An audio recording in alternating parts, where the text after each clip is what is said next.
ព្រះតិននគររាំងបំភ្លឺលោកកា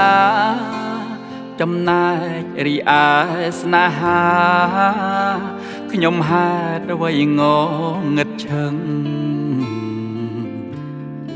ចាប់ខំគ្មានអ្វីរំពឹងឬមួយជីវិតមួយនឹងជួបតែ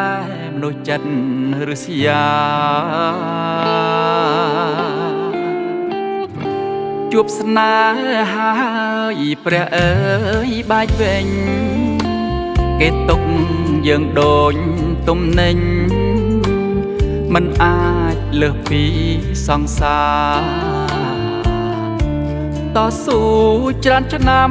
ថែដើមគេកាច់យកកាបានត្រឹមជាម្ចាស់ចំការបានផលអ្នកផ្សេងលួចបេះ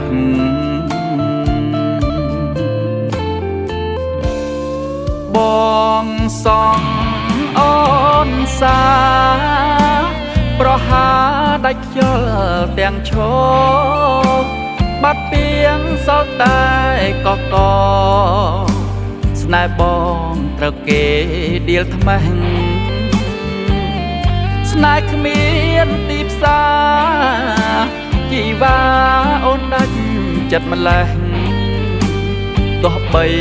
បងខំកិច្ចវេះតែឈឺដូចត្រូវដំបងអ្នកចាញ់គឺត្រូវមើលថែខ្លួនឯងព្រោះមិនអាចមានអ្នកផ្សេងយកមកជំនួសនួនល្អឈឺកាន់តែខ្លាំងបែដងរៀលដាលម្ដងខួរក្បាលមិនស្ដាប់រូបបងជារឿងនិទានខ្លែងខ្លាយ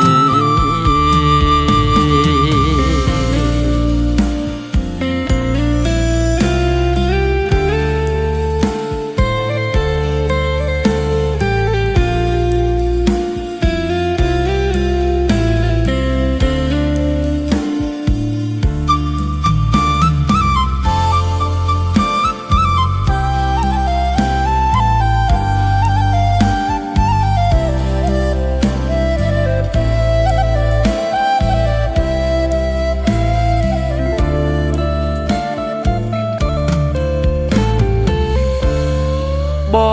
ងសងអូនសាប្រហាដាច់ខ្យល់ទាំងឈរបាត់ពីងសល់តែកកស្នេហ៍បងត្រូវគេដៀលថ្មេះស្នេហ៍គ្មានទីផ្សារជីវ៉ាអូនដាច់ចិត្តម្លេះទោះបីបងខំកិច្ចវេះតែឈឺដូចត្រូវដំបងអ្នកចាញ់គឺត្រូវមើលថែខ្លួនឯងព្រោះមិនអាចមានអ្នកផ្សេងយកមកជំនួសនួនល្អឈឺកាន់តែខ្លាំងបែដងរៀលដាលម្ដងខួរក្បាលមិនស្ដាប់រូបបងជារឿងនិទានខ្លែងខ្លាយ